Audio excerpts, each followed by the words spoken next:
what the goal of the study was to compare and to look at what was predicted in the environmental impact assessment and see how they did. So that's what we did. So it's like going and taking an annual snapshot of different parameters and measuring and now looking to the 7 years of gathering the data, annual reports published on our website, weaselhead.com. And now we're gathering all of the data together and looking at, we're just in the process of preparing the final report, which will be done at the very end of December.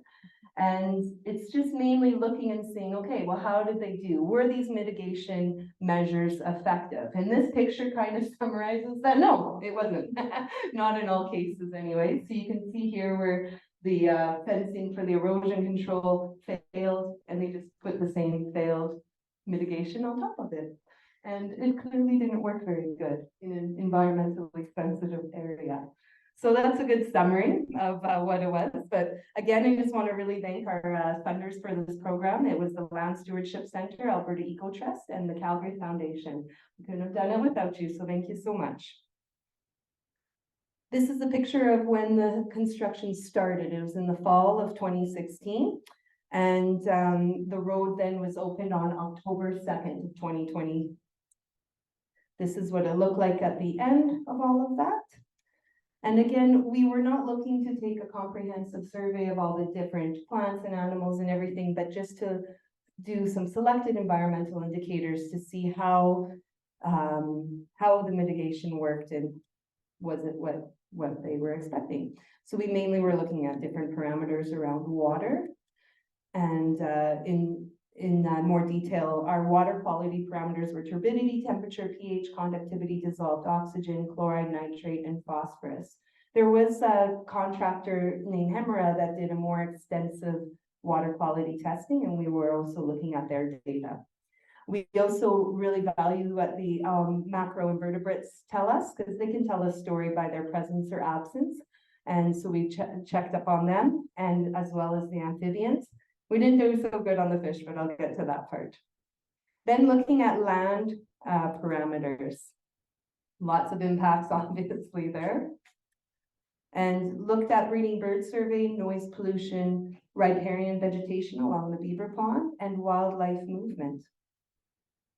So to start with the breeding bird survey, we actually noted lots of various species that were not significantly impacted from what we could find.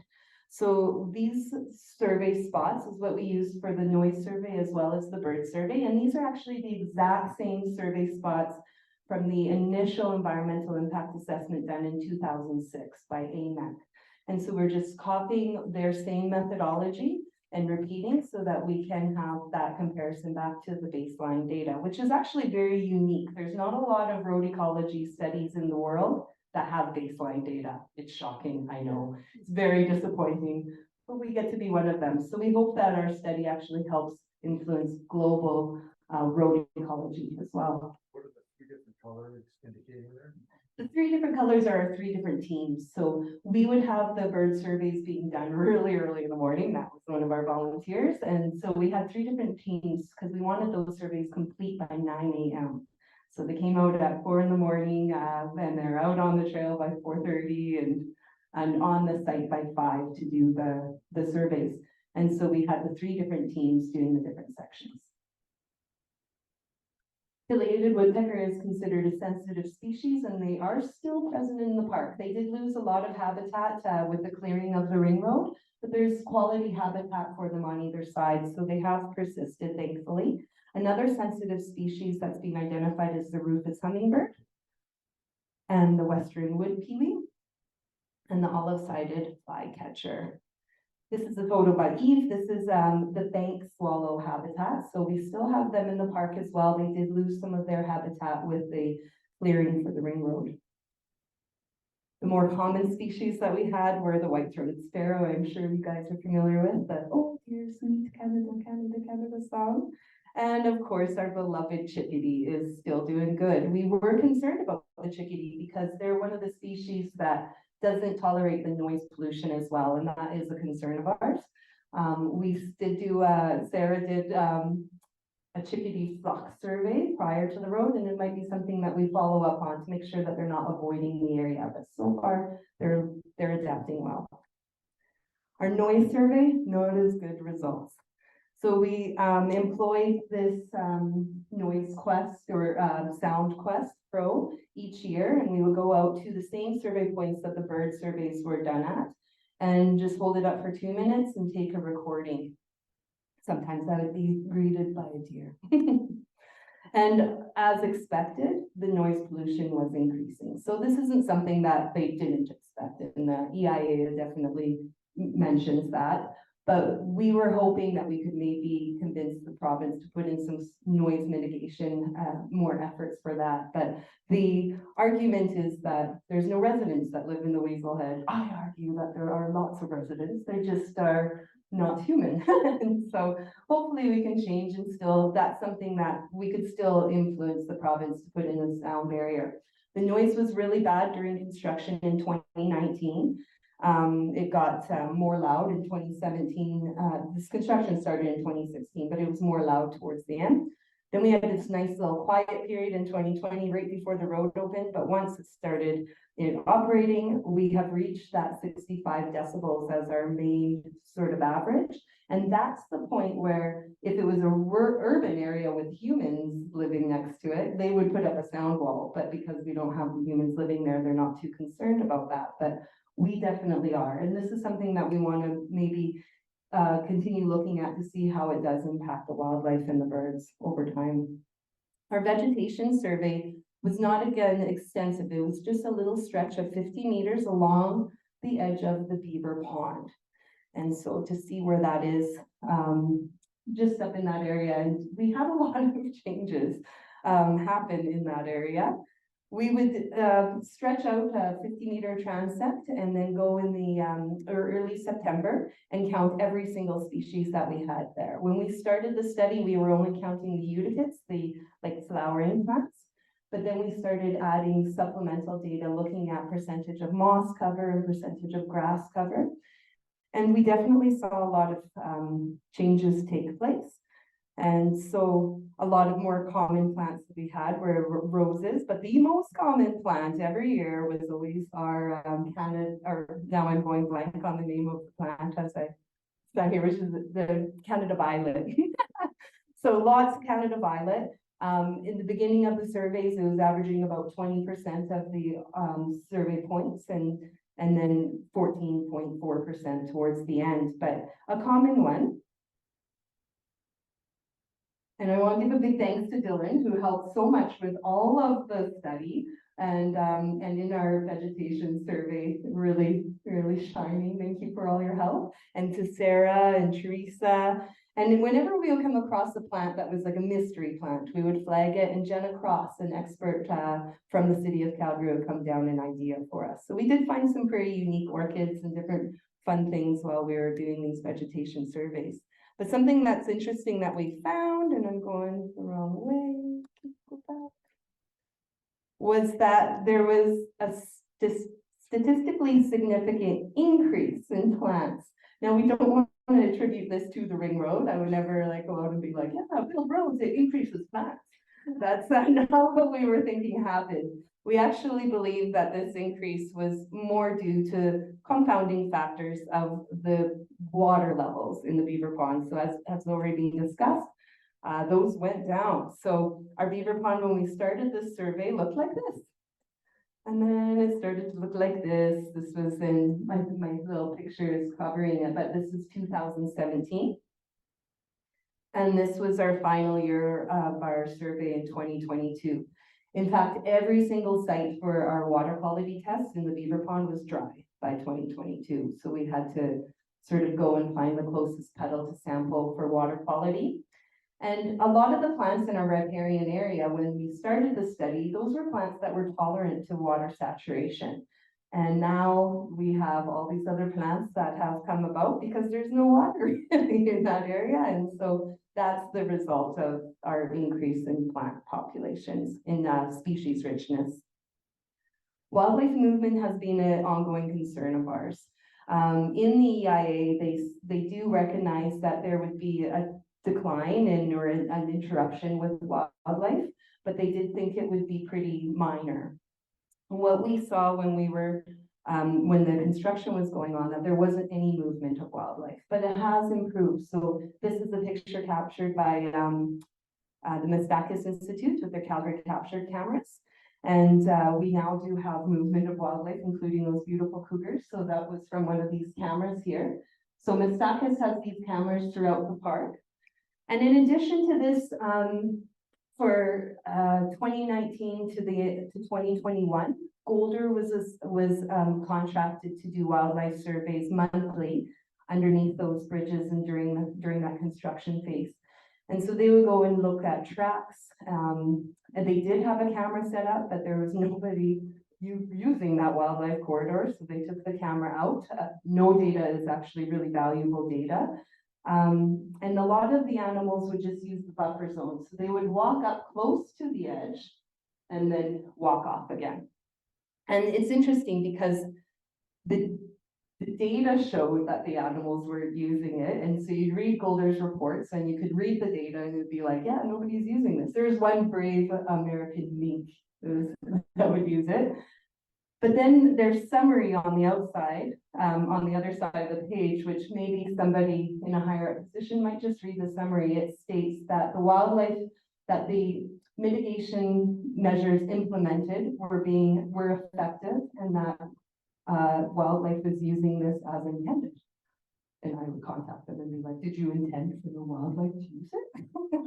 That wasn't the intention. So it's interesting we're finding the way that the wording is. Everybody's claiming, no, it's fine.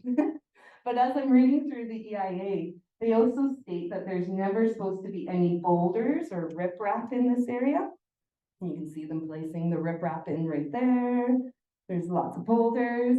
So it's never during that construction phase being a very inviting place for wildlife to walk through. And we feel that the province can improve on this and do something better. We don't have the expertise to say what that looks like exactly, but we've got Tony Clevenger and we've got Adam Ford and we've got the Mistakis Institute and all these people that we're going to be encouraging the province to work with to improve this. Because eventually, once they were done construction, wildlife started using it. But they're still not to the standards that they said that they would be at for the impact study. We want to have these animals in the park.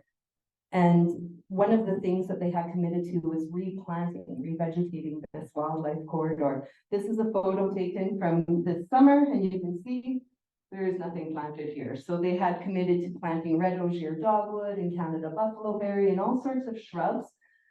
So that wildlife would have places to hide and to take cover as they walk through. And this picture is from July, and it shows nothing's being planted at all. In the reports, they were scheduled to start planting it in 2019. Obviously, they're not going to be planting anything over the winter, so I can say with confidence that a minimum 5 years, and they still haven't done what they've committed to do. But not to be concerned, because KGL assures us that they have not done anything to impede wildlife movement. Clearly, they've done nothing of the sort. So we have nothing to worry about. Water quality we do have to worry about for sure. So we had studied in the Beaver Lagoon, the Beaver Pond. We took samples at the Elbow River as well. And then we used Clearwater Pond as our control site because it's outside of the construction area. In the park, those are our sample sites there. We added more sites to the Beaver Pond. Initially, the start of the 7-year study, we just had 3 sites, and we've added a few more there, which all dried up by the end. These are the measures that we were taking each time. So we would rent this, I can't remember the name of the thing that we would rent, but that's the picture of it there. And it would take the water quality and at the end of August, and we would go again in mid-October. What we did find was that, curiously, when we had these spikes in contamination, we would see it at Clearwater Pond as well.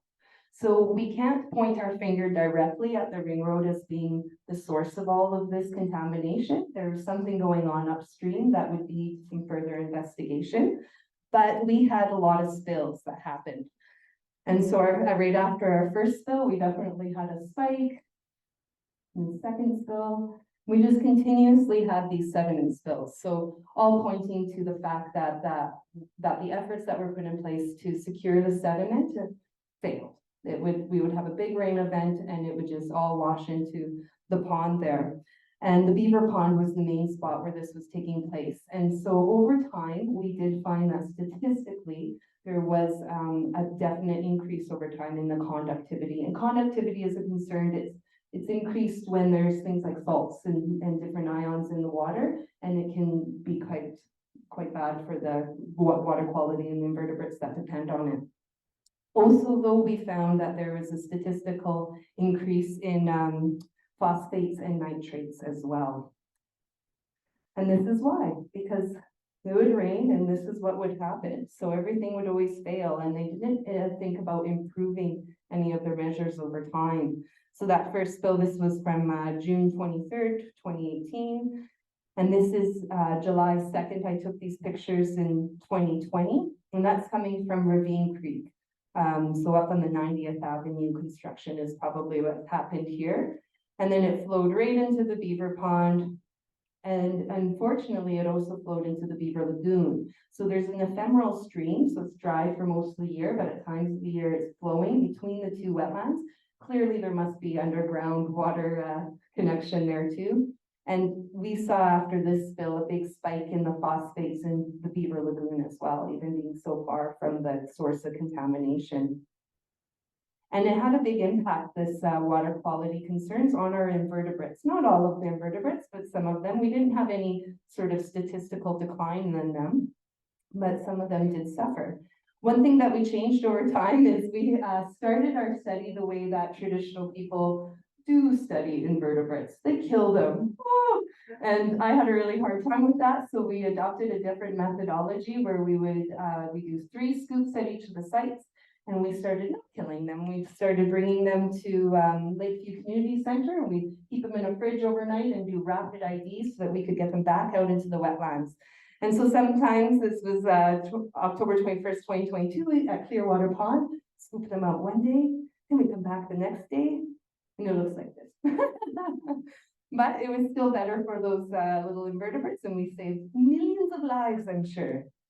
The most common thing that we found was Daphnia, especially towards the end. As the beaver pond has dried out, the little tiny invertebrates that are a really good food source for all the bigger guys really increased. So we found like 1,400, I think it was 1,447 Daphnia in our last survey. And we counted each little individual.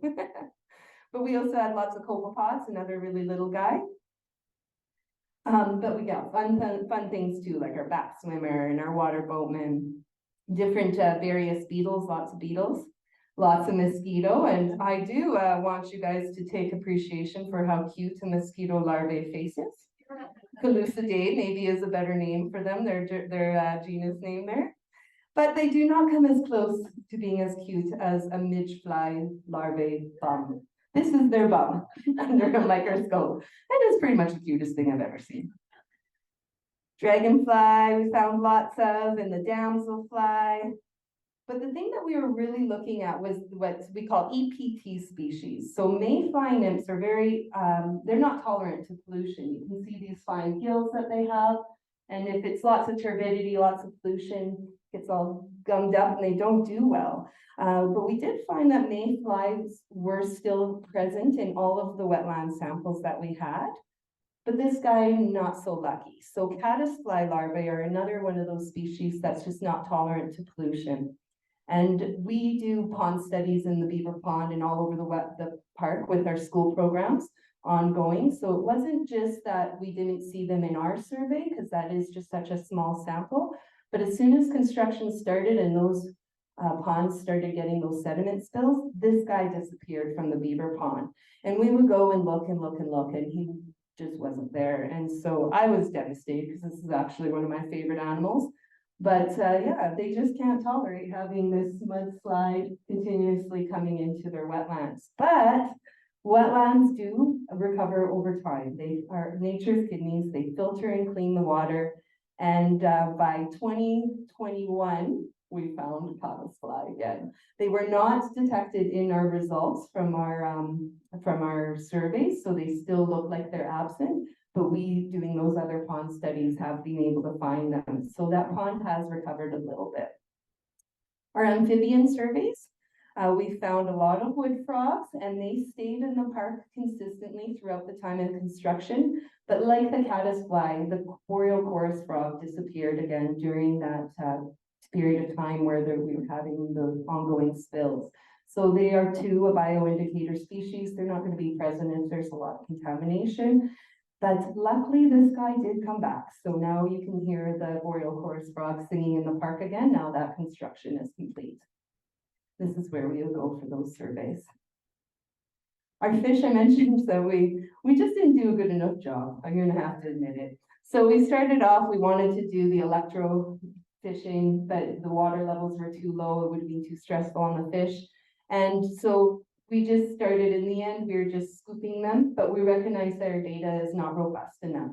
But I know that Alberta Transportation had some other stuff that they were doing with fish, so I look forward to trying to get those reports, and we'll see how the bigger fish species did. We were mainly just catching the tiny minnows, the stickleback, and the fathead minnow, which are really important as a feeder fish for so many bigger fish and insects and stuff and birds. But they're also quite tolerant to pollution. So we never did see any decrease in their population. We'll also be doing our social survey. Thank you to Jan, who's been volunteering for that. What we found was, we haven't analyzed the data completely yet, but during construction, people were concerned about the noise, but now they don't seem as concerned about the road. Their main concern is bikes and dogs. We have other concerns that ended up coming out outside of what our study was. So these are the stormwater ponds that are right along the west side of the ring road. And it's very detailed in the impact or in the EIA that they're not supposed to have any straight surfaces. There's a whole bunch of them. So they weren't actually even built to look like what they were supposed to be. And they also haven't been replanted yet. I was just driving by yesterday, taking a peek. No revegetation, which was supposed to be done in 2019, and the monthly surveys were supposed to start in May of 2020. You can see they didn't replant the wildlife corridor. And their idea was that their goal was to have the vegetation continuous so that you wouldn't even see any difference between this thick forest and there. So they haven't reached that goal. I mentioned about them having the straight lines. Well, they could have just gone and seen what the city of Calgary did in North Gilmore Park. It's all vegetated. There's birds using that. It's great for wildlife, and so we're hoping that this can be achieved sooner than later. We're also concerned because of the invasive plants. Now, they have a directive to come up with an invasive plant management process, but me and Dylan and Sarah are there with our binoculars, and we can see this spotted knapweed, this purple flowering plant over in there. The TUC, the Transportation Utility Corridor, where we're not allowed to go. And we phone them and say, you gotta get somebody down there to pull it. And they say, oh, well, we have to develop our weed management plan first. And we're like, well, if you don't pull it by next week, there's gonna be 40,000 more. Because one of these plants will produce 40,000 seeds. And so we have ongoing concerns there because there was a lot of lack of time with that. Hopefully things will get better there. Another concern that we have is they were instructed to be operating 30 meters away from the riparian edge of all the water bodies. That didn't happen. So you can see from this aerial view at the beaver pond, that's not 30 meters. This is 30 meters. But then they have this weird construction that comes down and it kind of makes a funnel. And that's where all the spills occurred. So it just rained, and it'd all go in there. So hopefully they can improve designs in the future and actually follow ministerial orders. Would be really nice. Because this is what would happen at that's that same location. I'll go back. Right here.